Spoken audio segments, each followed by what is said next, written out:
It was an entire range of emotions this afternoon. The Bears dropping a thriller to the Vikings after staging a furious comeback 30-27 at Soldier Field. Welcome in. I'm Steven Johnson here with the Bear Report, our rapid recap following this week 12 game against the Minnesota Vikings.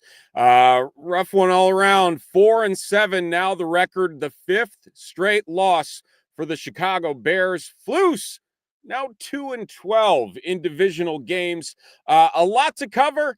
Maybe there's a lot to be happy about, but still a game that definitely felt like it was winnable, but yet here we are talking about another what could have been game coming out of the bye week, just what seems like yesterday, but in reality was just 5 weeks ago. So let's dive right into it. There's a lot to cover. There's a lot to go over. I know that the roller coaster of emotions was up and down all day, specifically around 3 o'clock this afternoon. After the Bears, they score a touchdown, they get a 2-point conversion, they convert the first onside kick of the 2024 NFL season across the entire league. We see Caleb Williams push a drive down the field. We see Cairo Santos get his redemption to tie the game, send it to overtime, win the coin toss, and the air quickly gets pulled out of the room after that. Lots to chat about. Do feel free to share your comments in the chat as well as we chat here. We recap the craziness that was today. So just a couple quick things to go over here as we review just what specifically happened. Again, Caleb Williams, his third 300-yard game in a Bears uniform, throwing 2 passing touchdowns, his first passing touchdowns since week 6. Again, it's been a very much a rushing type atmosphere for this Bears offense, but good to see him get involved. And Keenan Allen, his first game above 50 yards receiving today, 9 receptions, 86 yards, and a touchdown. DJ Moore with a big game as well, going over 100 yards, 7 catches, 106 yards, and a touchdown. Cole Kmet, 7 catches, 64 yards. So those are your 3 leading receivers in this one. And overall, that was tough. That was really, really, really tough. And for as many miscues, and we'll go back to the beginning of the game here to kind of go over everything that did occur, because you look at the way that the game started today. You get the ball, you get a penalty immediately on DeAndre Swift, sets everything back, leads to a 3 and out, and all of a sudden it seems like it's here we go again. It didn't start off with the tone that I think everyone expected. The defense, the rushing defense was just not there early on. We see Tyreek Stevenson failing to close the outside, leading to an Aaron Jones 42-yard run. But then you get Jonathan Owens with a huge heads-up play, stripping the ball out of Aaron Jones's hands on the 2-yard line. For all the struggles that the Bears defense has had, we'll get into some of them here momentarily. They are leading the NFL in red zone defense. Opponents only converting on 41% of their red zone opportunities against the Bears, which is pretty darn good. All that being said, they need to stop letting teams get down there. And today, there were numerous occasions where drives should have been stopped. They should have been closed off. They should have been taken care of, and they were not. From beginning to end. Looking at the end of the game, and we'll look at the fourth quarter specifically as well, when the Vikings put on some extra points to go up 27 points on the day. The Bears defense gives up not 1, but 2 third downs of 13 and 12 yards. Mind you, the first one was with the backup quarterback. in Nick Mullins after Javon Dexter rolls up Sam Darnold's leg. Has to come out for a play? No big deal. We'll find Aaron Jones in the flat. We'll have him do his thing. He had a huge game today. He was a big reason why the Vikings were able to do what they did and hang on for this victory. And then you give up another 3rd and 12. Like we said, TJ Hawkinson coming out of nowhere. Really, the first half, not much of an impact. But from the third quarter on, even into overtime, some big catches by TJ Hawkinson in overtime. He ended up with over 100 yards today. He was their second leading receiver. 7 catches, 114 yards. A guy that really has not made that much of an impact since he returned from his torn ACL injury just a couple weeks ago, made you pay. It's like all of a sudden the Vikings realized, oh yeah, we've got this really good tight end that you could argue is top 5 in the NFL, maybe even top 3, based on the athleticism that he possesses. And I don't know what happened that the Bears just seemed to not be concerned about where he was on the field. But I give credit to the Vikings for making sure that they made the adjustments they needed to make and get him more involved in the passing game, because it paid off. It definitely paid off. Again, going back to that first quarter, again, the red zone scoring, everything that goes into it, it really truly did feel as though we were going to be in for a long day if you were a Bears fan. But all of a sudden, things begin to click for Caleb Williams. The mobility transfers to another week. He had a pretty darn good ground game today. He actually led the Bears in rushing. Six carries for 33 yards. That led the Bears in rushing today. DeAndre Swift, only 13 carries for 30 yards. Yes, he had a golden pass reception from Caleb Williams and just pure wizardry from Caleb Williams today on a few throws outside of the pocket, making things happen. But for the second consecutive week, while not perfect, we have continued to see growth. We have continued to see that perseverance out of Caleb Williams. And I think if there's going to be one silver lining that anyone takes away from today's game, it's the fact that Caleb Williams was the reason that the Bears got things to where they were today instead of a 2-score loss that was looking extremely lopsided, despite all of the miscues that this team possessed today. The mobility, like we said, of Caleb Williams, leading the team in rushing, not ideal at 33 yards. You have Thomas Brown, who, for all purposes of what he has been thrown into and all the drama that has come with him taking over the offensive coordinator position for the Bears, he has done wonders for this offense. This looks like a competent offense. He gets Caleb Williams his third 300-yard game in his rookie season. Pretty darn good. Caleb Williams also today setting the rookie record, the Bears rookie record for passing yards in a season. It's 2,346.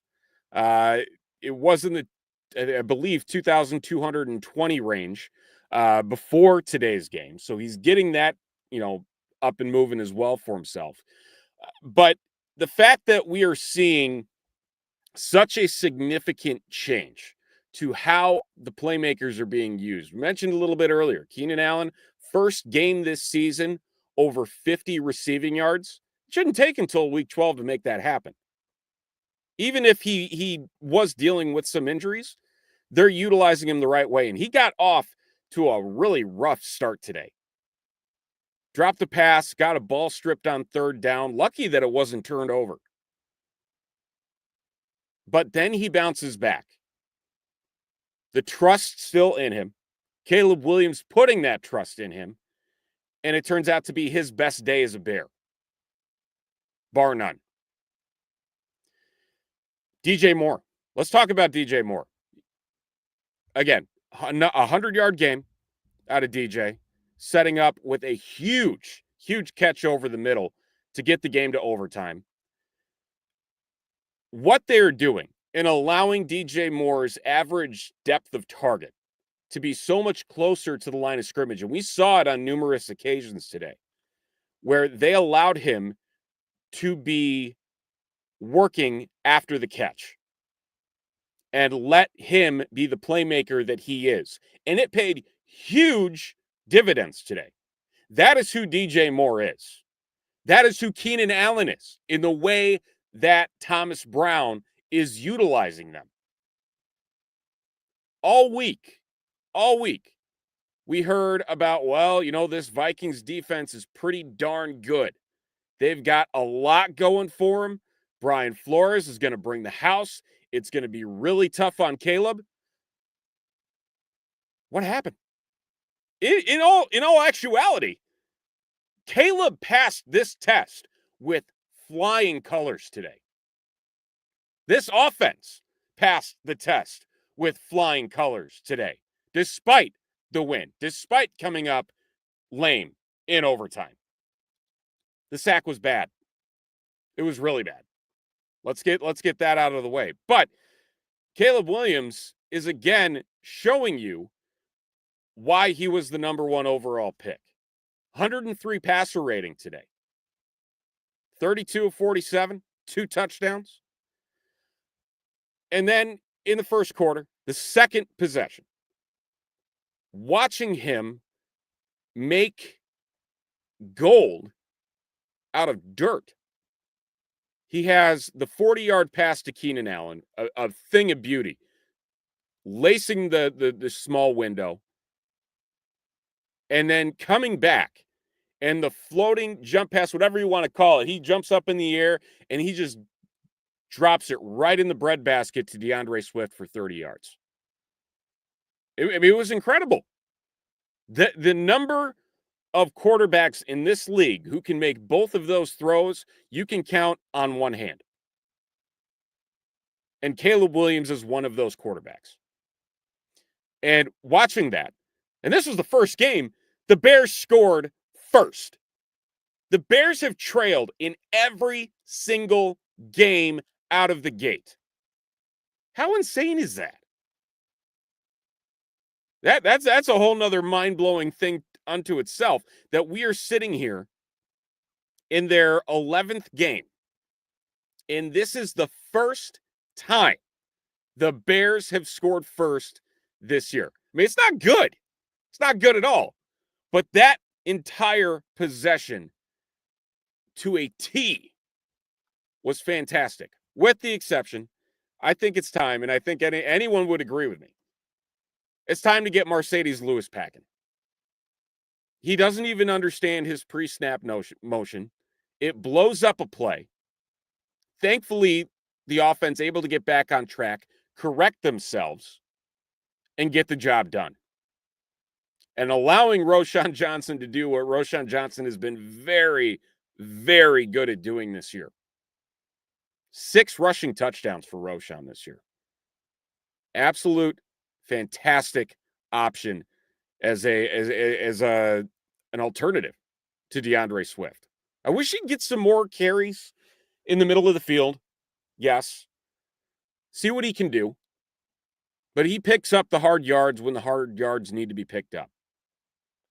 The Vikings came into this game leading the league in points per game and point differential in the first quarter, and the Bears worked past that struggle. And I'm sure they talked about it all week. They even said in practice this week, they mentioned, hey, we need to play hard. We need to do things to make the game easier for us. We need to put forth the effort. And you could see there were a lot of guys out there that were putting forth that effort. They truly were. But the miscues, and there were 3 in particular, and we're going to get to all 3 here. The first one, the end of the first quarter, 5 seconds left on the clock. and the Vikings have the ball at midfield. Another play does not need to be called. Something that the defense should have known was going to happen. Like, another play is not going to be called. This is 100%. We're going to try and draw you off sides if that means we can get a free play. And what happens? Two Bears, not just one, but two Bears jump across the line and allow Sam Darnold to bomb it deep. Obviously, does not happen. They come back, but they have to do another play before the end of the first quarter. And so what do? They go right back to Jordan Addison. Get the ball down to the 2, following up with a touchdown at the beginning of the second quarter. And, I mean, between Jordan Addison, 8 catches, 161 yards and a touchdown. Aaron Jones, 129 total yards and a touchdown. There was no answer. There was no answer for either of these guys, which is hilarious because on the flip side, the Bears held Justin Jefferson to 2 catches for 27 yards. Yes, there were 2 pass interference calls on Jalen Johnson, but when you are holding Justin Jefferson, arguably the best receiver in the NFL, to 2 catches for 27 yards, you should be winning a football game. Plain and simple. But it didn't happen. We talk about the other 2 things that clearly led to some struggle, leading to some Vikings points. Let's talk about special teams. Second quarter, Cairo Santos, here he comes. 48-yard field goal.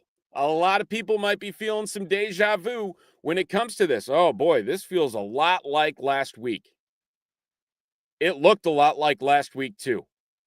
A blocked field goal, not ideal.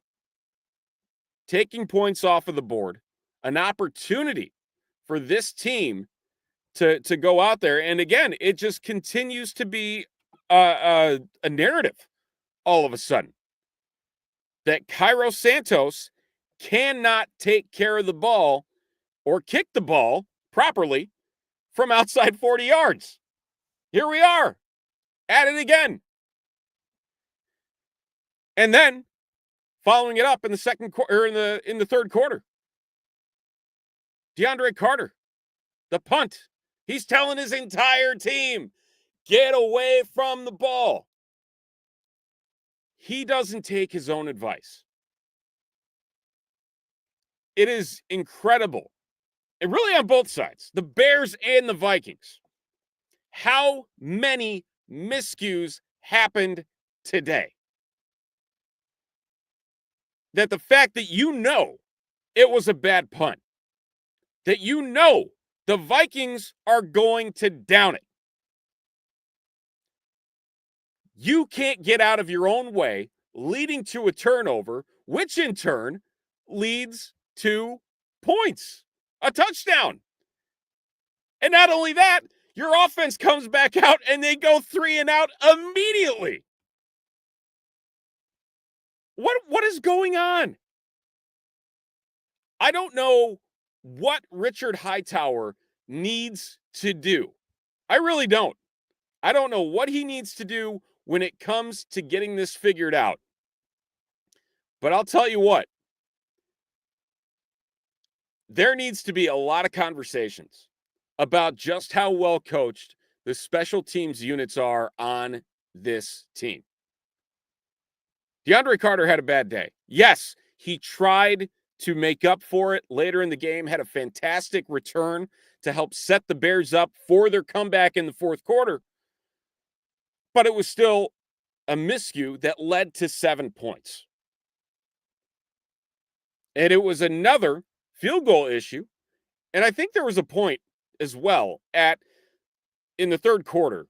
The Bears had 4th and 4 from the Minnesota 27, and they went for it. They were aggressive. I think it was something a lot of people were hoping for. Maybe not in that moment, given that they were only down 7. But the fact that they went for it, instead of going for what probably would have been about a 45-yard field goal. I think for a lot of people, there were questions going through folks' minds saying, do the Bears trust Cairo Santos to do the job? I think it's a valid point that needs to be brought up. That there was a very much a level of concern that came to what the special teams unit was doing, and either way, whether you went for it or you went for the field goal, it felt weird. It felt like a weird time to go for it there and figure things out and try and be aggressive after, honestly, weeks of not having that aggressiveness. Where'd it go? Oh, we found it. It's a weird time to find it, but hey, they found it. It definitely was a strange sequence from the from special teams today. And you notice that on the next field goal opportunity that Darnell Wright was moved on the line on the next field goal shot for Cairo Santos at the end of the second quarter, when he was able to close and get that 49-yard field goal to help with the blocking, because both blocks last week and this week, Matt Pryor, obviously a big part of it as well. And then I'm sorry, I'm going to blank on the other offensive lineman's name, but it was clearly the left side of the unit that was having these struggles. And it makes you wonder, how do you not see these things occurring? And this is even going back to the Cardinals game earlier in the season when they had these same struggles. So okay, we'll give a little bit of kudos to Hightower and figuring things out, shaking things up a bit. It worked. Got 2 field goals. Got the game tying field goal late in the fourth quarter. But again, it's cause for concern that special teams did not do what they needed to do to put this game within reach. Special teams cost the Bears this game. Plain and simple. It cost them the game. 7 points. A possession that should have never happened was because of special teams. You know, we looking at the other opportunities that exist that materialized for this team. I think there's a lot of folks out there who are going to say, you know, that was a very spirited game for the Bears and what they were able to do. And a question is probably going to come up, and it's how much credit should be given to the team for that comeback, for coming 2 scores down to force overtime, but still lose. Is it one of those situations where, you know, there were enough silver linings to feel good about the future where, okay, the loss doesn't hurt as bad? Or is this a scenario in which the Bears should have never been here in the first place because, in all honesty, they had numerous chances to win this game in regulation today? The fact of the matter is, this is a team that has now lost 5 games. They played like a team at points that knew they had to stop the bleeding. But they still allowed the week-to-week problems that have plagued this team all season. There's a question that comes up in time is, no matter who's there, these issues are clearly going to continue happening. Plain and simple. That's just what it is. So, yes, you can argue coaching.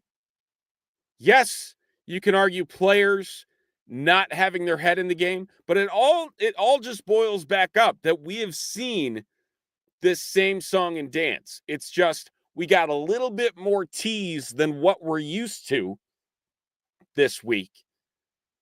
In Caleb, for let's call it what it is.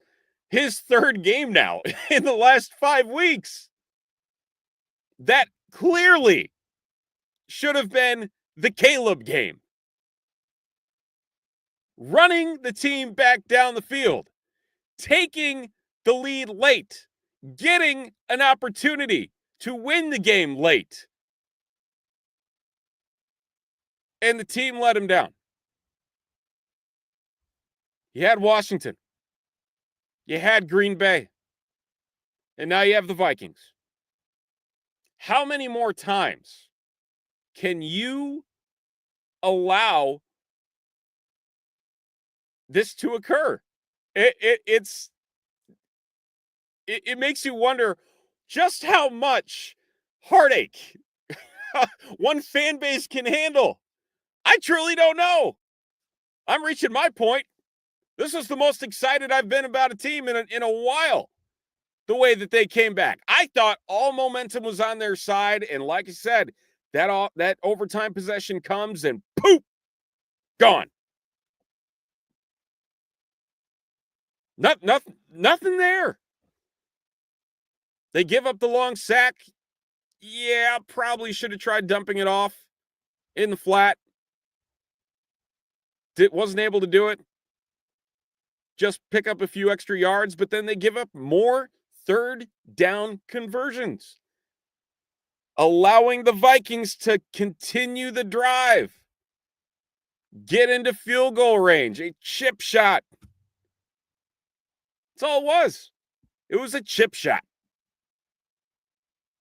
And that sucks. It really sucks that there were numerous times the Bears defense had an opportunity to stop what the Vikings were doing, and they couldn't. They had no answers for Jordan Addison today from beginning to end. From the third quarter on, they had no answers for TJ Hockenson. Aaron Jones, big runs. He had quite a few runs. He had the big 42-yard run. He comes back, had probably 3 or 4 runs of anywhere from 8 to 10 yards across the rest of the day. Those are debilitating plays if you were playing defense. And now, after that, again, the question's going to be the credit. Maybe Eberflus hasn't lost this team. But the other question that has to be raised, if the Bears lose on Thanksgiving, if they get embarrassed in Detroit against the Lions on Thursday, should Eberflus be fired? Should he be given his pink slip and shown the door? And that's a question I think a lot of folks are going to ask if, again, a 6-game losing streak, that's pretty darn bad. Wouldn't be Eberflus's first either. That's the worst part. I know no one wants to remember 2 years ago. I mean, can you blame them? 2 years ago with this team, when they won 3 games, they lost 10 straight to end the year. 10. It's painful. I don't understand how a team can, in good faith, support a coach that continues to go on these runs and feel good about it. Maybe he's as good as gone come the end of the season, and they know that. And right now, they're just focused on progress. But progress is one thing when you are letting, for sure, victories out of your grasp week in and week out. It's not good. It's not good at all. Eberflus, again, losing another challenge today. Now 0 for 4 this season. He hasn't won a challenge in a calendar year. Think about that. It has been a calendar year since Matt Eberflus has won a challenge. There are certain things that come up. When it comes to his coaching, yes, the team fought hard today. I don't think it was for him. I think it was for their own pride, given how many players-only meetings there have been this season, and them knowing they're back in the laughingstock line of the NFL. And so I think there is a fair point that, hey, yeah, it's a holiday. Yeah, it would suck to get fired on Thanksgiving or the day after Thanksgiving. Don't wait for Black Monday in January. Here's Black Friday. It's already lined up for you. You have a long week to get things figured out, to see if there is something on this team that can be solved without Matt Eberflus at the helm. And I think the McCaskies, Ryan Poles, and everybody else at Hallis Hall owes that to these players. Will they do it? Probably not. That's probably not going to happen. But we shall see. We shall see.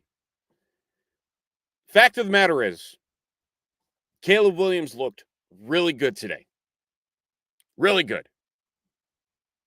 He made throws not a lot of quarterbacks make. The arm power, the accuracy, extending plays, getting plays done on the ground if he needed to do that. And again, Brian Flores is a darn good defensive coordinator. That defense looked like it really didn't rattle Caleb today. And that's saying something as a rookie in the NFL. It really says a lot. Yeah, you can't help but feel positive about his development and just how things have turned around with Thomas Brown as the offensive coordinator. And I really, really hope that continues next week. I truly do. And I think we will see those glimpses on Thanksgiving. But unfortunately, this is a team that needs change. Despite the comeback today, it was a furious one. But they need to get something different happening in that locker room for those players to see what can occur down the stretch. See if they can't. They mean, who knows? They got 6 games left to figure it out. They've got the Lions. Following that, they've got more divisional games coming up. They got to face this Vikings team in 3 weeks in Minnesota. They've got a nice little road trip coming up at Detroit, at San Francisco, at Minnesota, and then Detroit, Seattle, Green Bay.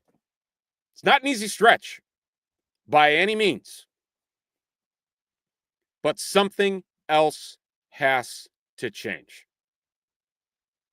We'll see if it does. I'm curious to see what exactly this team is going to say today, tomorrow, leading into Thursday. Yeah, there's positives to be taken away from, but this is another game that the Bears let slip through their fingers, and that sucks. That truly does suck. So, like we said, 4-7. Eberflus now 2-12 in divisional games over his 3 years. He has not won a divisional game in 2 years. He'll have a chance next week taking on the Detroit Lions on Thanksgiving morning. We'll see if he can get it done.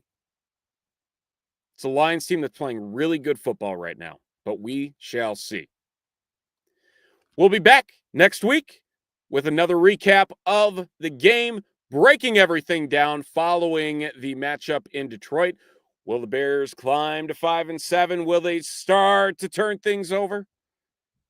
Or is 4-8 on the horizon? We shall find out. I'm Steven Johnson. Thanks for tuning in to this post-game reaction here on Bear Report. We'll talk to you next week. Have a fantastic Thanksgiving. Take care, everybody.